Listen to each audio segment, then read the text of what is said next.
Okay, guys. So last night was Biden's big test.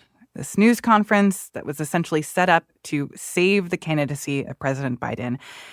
And I will say it was somewhat of a mixed bag. Let's take a listen first to one of the moments where he's talking about the war in Gaza, and it sounded like a totally normal press conference. So there's a lot of things, in retrospect, I wish I had been able to convince the Israelis to do. But the bottom line is we have a chance now. It's time to end this war. And then here is one of the more cringe moments. Look, I wouldn't have picked Vice President Trump to be vice president, but I think she was not qualified to be president. So here he's mixing up the name of the vice president and his opponent. Aaron and Hannah, on a scale of 1 to 10, like what level flub was that? In isolation, it's like a 3, but next to everything else, it's probably like a 7. Yeah, I hard agree. You know, people are talking how he had a really good press conference, but it was clearing a pretty low bar that he had set for himself. I think that if you had doubts about Biden, you still have them. You still maybe want him off the ticket, but there's enough there that it's much harder for them to push him out.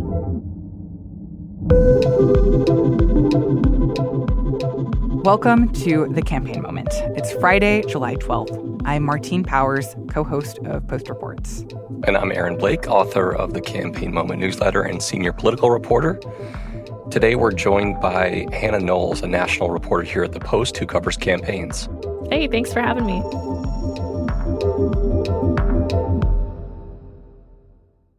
So, as we just heard, President Biden is currently trying very hard to shut down doubts about his candidacy. But the one thing I want to note here is that we have been spending a lot of time on the Democrats' internal party drama, and there have been some really important developments on the Republican side, too. And Hannah, I know that you've been following what's going on. What has your reporting looked like in the last couple of weeks, and what are some of the things that you want to unpack in this conversation? Well, it's all been the lead up to the Republican National Convention, which is happening next week in Milwaukee. That's where Donald Trump will formally receive the Republican nomination. And it'll really give us a sense of like, what does the Republican Party stand for right now? What could come after Trump? Like, who are the rising stars? It's such an interesting moment to ask that question after, Trump has just dominated Republican politics for so many years. Mm-hmm. Okay, so we're going to come back to all that later in today's conversation. We'll talk about the Republican National Convention, what we can expect from that. But for now, I do want to spend a few more minutes talking about Biden and how Democrats are feeling about the future of his candidacy, especially after that press conference on Thursday night. What have the reactions been that you've seen from that press conference? I think the reaction has been pretty muted so far. There were some thoughts that maybe the dam would break after this press conference. There's less than 24 Democrats who have called for him to drop out, but there's a lot of others who are raising concerns about his ability to win the campaign. They're treating this as an open issue, even though he says that he's running. Then he gave a performance that maybe gave some of them pause. So we saw a few members coming out, Scott Peters from California, Eric Sorensen from Illinois, Jim Himes from Connecticut, even after the press conference came out and said that Biden should step down. So it is very much a state of limbo, and I'm not sure that Democrats really know what to do with this after the press conference. I feel like it almost felt like a Rorschach test, that like everyone could see what they wanted to see in this press conference. You could see signs that this was like Biden from the debate and the kind of worst parts of his performance then and the mixing up of Harris and Trump. You could also see someone who like clearly still has a strong grasp on what his goals are in foreign policy and can talk deliberately and in detailed ways about nuances of what he thinks should happen.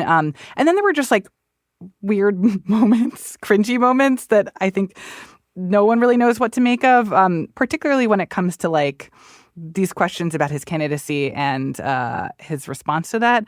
And let's play one of the moments that's sticking out in my head here. Your vice president. Yes. If your team came back and showed you data that she would fare better against former President Donald Trump, would you reconsider your decision to stay in the race? No, unless they came back and said, there's no way you can win. Me. No one's saying Yeah, this was a really interesting moment.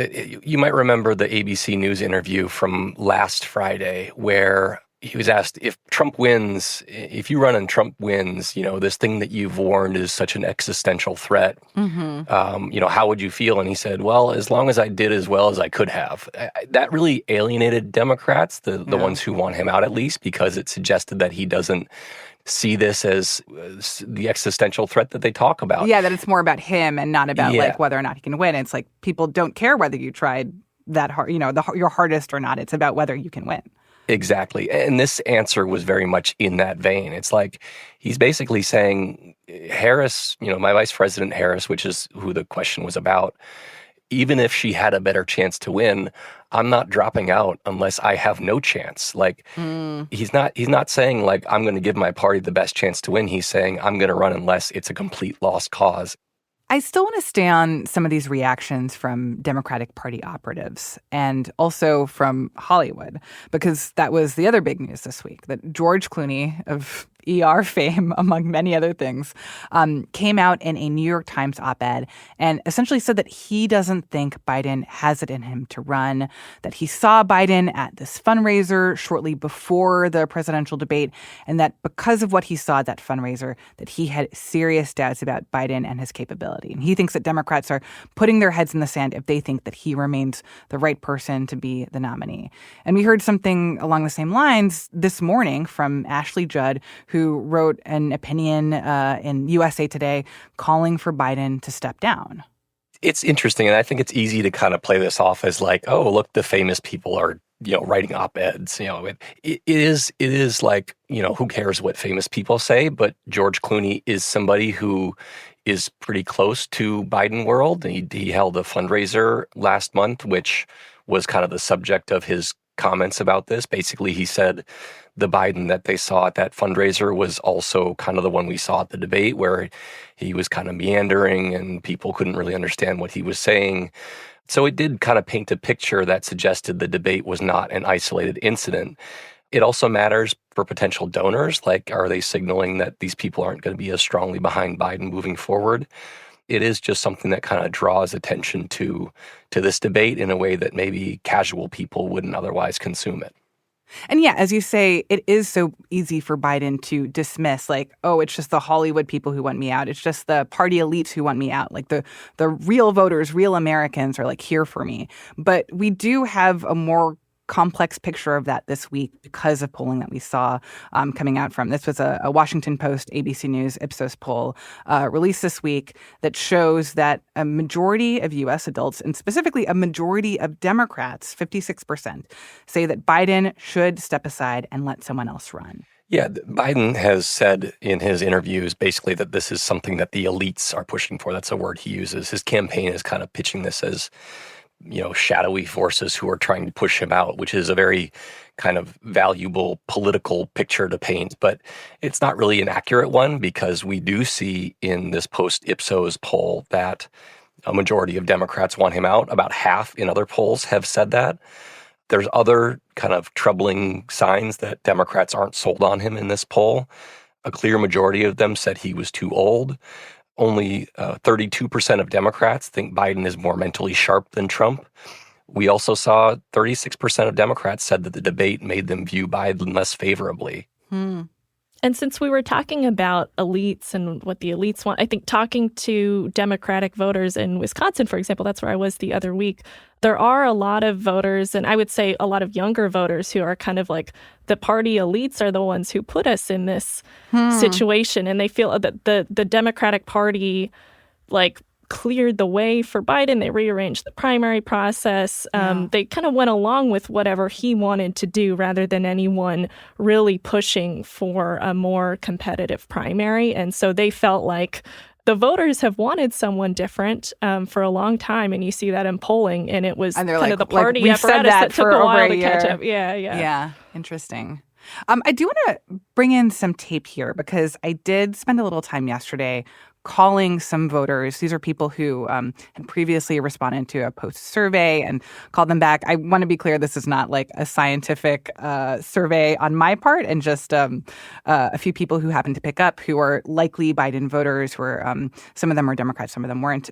But in the handful of folks that I talked to, it did seem pretty consistent that people said they wanted Biden out of the race and they didn't feel that he was up to it anymore. So I want to play tape from a couple of those voters. First is Julian Shermis, who's 33 and from Henderson, Nevada. I think it's best if Biden does step aside. And if it was just aging or if he was a little bit slow or maybe misspoke every now and then, that'd be one thing. But, the rate at which he's been declining lately is alarming. As far as running the country for the next 4 years, I even have concerns. I don't think Biden's is up for it. And then there's also another voter, Grace Griffin, who's 24 and from Calumet, Michigan. I'll still vote for him if he's the Democratic Party nominee, but I'd rather the Democratic Party find someone else. And who would that someone else be? Like, who would you want to see? I'm not really sure. Honestly, if Michelle Obama ran, I'd be so happy. I love how often that comes up. Like, if only Michelle Obama would run for president. Or even Barack Obama. I've gotten Barack Obama when I ask people, who do you want to run? That is unconstitutional. It's not lawful, but Michelle Obama, I don't want to go down the Michelle Obama rabbit hole here because it's not going to happen. But there have been polls of these alternatives here, and the only one who runs appreciably better than Biden is Michelle Obama, who led by double digits in a Reuters poll. So, that's if Democrats had their druthers and could convince somebody who's not at all interested in being a candidate to run, she would be it. Yeah. But this is a nuance that I think is reflected in this poll and also in some of the stuff that I heard from these voters is that they are they think that he should step out, but they're still going to vote for him. And I feel like it sounds like that's what Biden is kind of banking on, is that, yes, Democrats, a lot of them maybe don't want to see him run, but that when it comes to who they're actually going to vote for, and if enough Democrats are going to come out to vote simply because he is going to be the option against Trump, that they will be there for him in the end. I think the problem is it feels to a lot of people like the debate performance really puts a ceiling on how much he can grow. And heading into that debate, there was this sense among Democrats that, Donald Trump kind of had the upper hand. I mean, the polling was all close, but he did seem to have an edge. And the idea was we're going to do this early debate to change the trajectory of the race. And now it just feels like, how do you win those people that we were counting on, convincing of the president's strength and vitality? Yeah, and it's also worth noting, if 95% of his voters stay on board, but 5% are alienated by this issue, he loses. You are fighting over a very small segment of voters who are going to determine this election, often voters who don't like either candidate. It's about 1 in 5 voters in this country who don't like either candidate. And so they're choosing between the lesser of two evils. And this issue is giving them a data point to make that decision. So if they don't like Trump for whatever reason, but they see this as a major issue for Biden, that's a significant part of the calculus for them. All right, so let's take a break there. Then afterwards, we're going to talk about the Trump campaign, the latest on how they've been trying to capitalize on these last couple of weeks since the debate, and what to expect from the Republican National Convention next week. We'll be right back.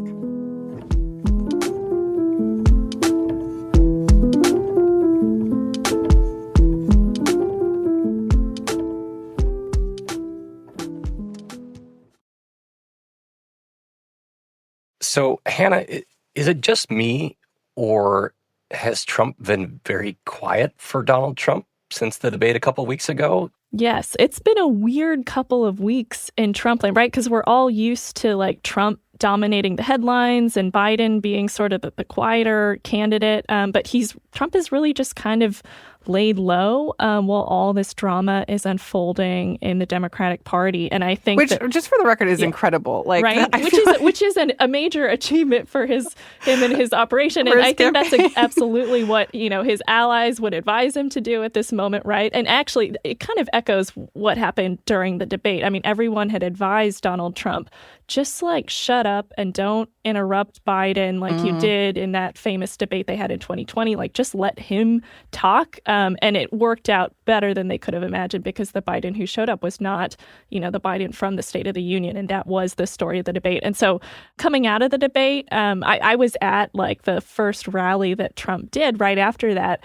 And he took a victory lap, but he wasn't going on for an hour about how bad Biden was. He tried to talk about immigration and he tried to talk about the economy. It was kind of like a disciplined policy speech in some ways. Granted, that's like very much on a curve. Like he still went on all these crazy tangents, but it does feel like it's been sort of a disciplined operation recently. The Trump campaign does not want to feed into getting Biden out of the race right now. There's some reporting that the Trump campaign views Biden as their preferable opponent, that he's easier to beat, and they don't want to kind of nudge this along in any way. And so like that in some ways, like the fallout for Democrats is actually too good for Republicans, and that it might mess things up for them in the long term if Democrats rethink. I think there is certainly a theory, and judging by Trump's lack of too much on this topic, I think it's valid. The Republican National Committee and the Trump campaign have been spending months tweeting out these flubs endlessly, and it slowed down a little bit in a way that I think is suggestive, even when this is such a big topic of conversation. And in terms of this idea that, like, okay, things are headed in the right direction for them, and as long as Biden remains the candidate, like, this will be a good election for them, are they justified in that confidence? I do think that they feel like Kamala Harris is still, an opponent where they have a lot to work with. She's very easy to tie to Biden. But I think they feel like the race is going a good way. And so why shake that up? Why inject uncertainty into it? I don't know. Aaron, what do you think?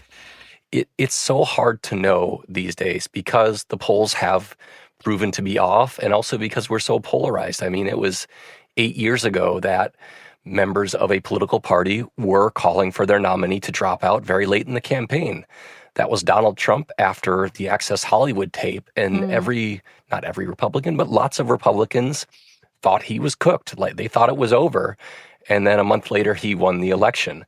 It's a situation where our country is so polarized and the polling is so uncertain because of low response rates that you just can't say anything with certainty. And that's why if you're the Biden campaign, can tell yourself and convince yourself and maybe convince people that they should just kind of stay the course because, maybe we're not getting an accurate picture of the race right now. I think it is easy in this moment to say, like, Democrats are the ones with all the problems right now, or Democrats are, have this internal divide about the future. But Hannah, you have been reporting recently on some discord inside the GOP, and especially ahead of the Republican National Convention next week. Of course, that's going to be when Donald Trump officially accepts the nomination as the party's candidate for president, and the delegates will ratify their platform. But specifically, when it comes to their platform, that there are some questions around what that platform actually says. Yeah, so Trump has very much embraced this idea that the states should regulate abortion, and he's declined to make a national abortion ban part of his platform, even though some of his supporters, some activists would really like to see that, even though this is still like a centerpiece of Democrats' campaign. I mean, they'll say you can't trust Trump on abortion because I remember like at the 2020 debate, Trump said Roe's not on the ballot. Why would Roe be on the ballot? And, 2 years later, we see what happened. So like Democrats still have plenty to work with, but Trump is trying to blunt that message, and his team signaled a couple weeks ago that they wanted to dramatically cut down the Republican Party platform to just give their critics less ammunition, less stuff to put in attack ads. And one of the things that got chopped was a call to amend the Constitution to say that fetuses, or as anti-abortion activists would call it, the unborn, that they have the same rights as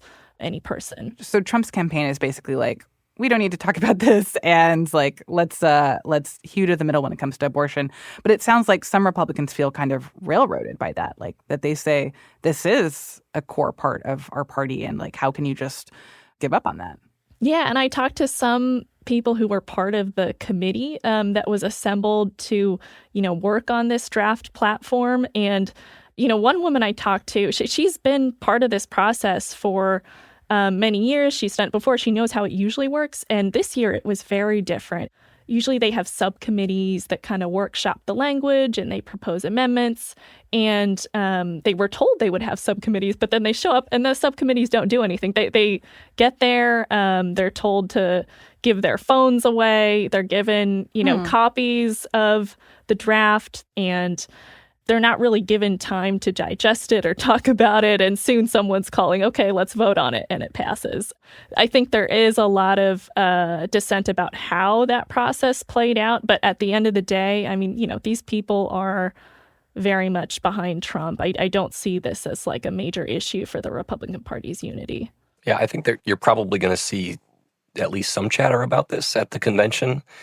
But it really it encapsulates the fact that the Republican Party has basically become Trump. The idea that abortion is murder was basically the Republican Party's platform for a lot of years. And the logical extent of their position now is basically like, we're not going to try too hard to ban this at the national level. Trump is not even taking a position on the state level bans and how far they should go. And so it does create a tension. And I think it's interesting because the pro-life movement is kind of letting this get away from them to some degree. So, of course, this is like a more limited platform that folks are going to be looking at and talking about during the RNC. But, of course, there's also this longer-term platform of what actually happens if Trump becomes president again.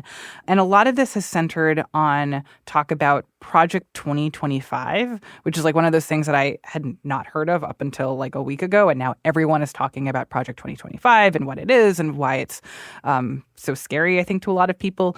Hannah, can you talk a little bit about what Project 2025 is? Yes. So it's a effort by a bunch of conservative groups. It's led by the Heritage Foundation to lay out in very exhaustive detail what they want the next conservative presidential administration to do, and also to line up people who could fill all these key roles. And I think a lot of the angst that Trump has about his first term is that there were a lot of people who didn't want to carry out his ideas and prevented some of those ideas from taking place. And so there is this sense of like, we need people ready to go who are our people. We're going to, now that we've done this once before, we know where we went wrong. We know how we can hit the ground running this time. We want loyalists who will carry out our vision and believe in our vision. And just to be clear, Trump has said on social media that he is not on board with Project 2025. He said that he knew nothing about the project and called some of the ideas in it, quote, ridiculous and abysmal. But there is the sense that people who are aligned with Trump and who Trump sees as his chief allies, that they are working on this and they are trying to put this plan into place. Yeah, well, and so that's the fascinating development. I think his team has been mad for a while that they were getting lumped in with Project 2025, and they kind of sent them a lot of signals of like, hey, back off, like only we speak for our platform. And now clearly they've decided that's not enough. And before we keep going, I just want to, because I think this is important, understanding the stakes of this and also the stakes of what it could look like if Trump becomes president. I just want to read a section from, Hannah, your story explaining what Project 2025 is trying to put in place. Quote, the exhaustive plan calls for, among other things, dismantling the education department, passing sweeping tax cuts, imposing sharp limits on abortion, giving the White House greater influence over the Justice Department, reducing efforts to limit climate change, increasing efforts to promote fossil fuels, drastically cutting and changing the federal workforce, and giving the president more power over the civil service. So that's what they're talking about. It's a really kind of bold or extreme, depending on how you view it, vision for moving forward. I think it's important to also mention, like, Trump says he has nothing to do with this. This is a lot of people from his administration. There's a CNN report this week that said that it was 140 people from his administration have been involved in this. Wow. 6 of his cabinet secretaries.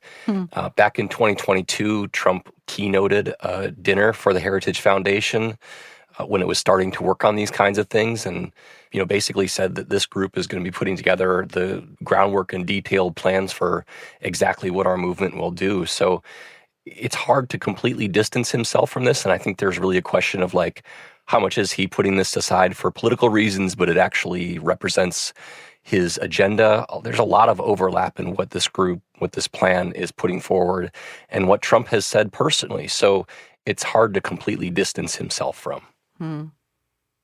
So there's one last piece of Republican news, or I guess a question in the air that we're all wondering that I do want to talk about before we wrap today. And that is Trump's vice presidential pick. We are expecting that to take place possibly in the next day or two before the Republican National Convention, which is next week in Milwaukee.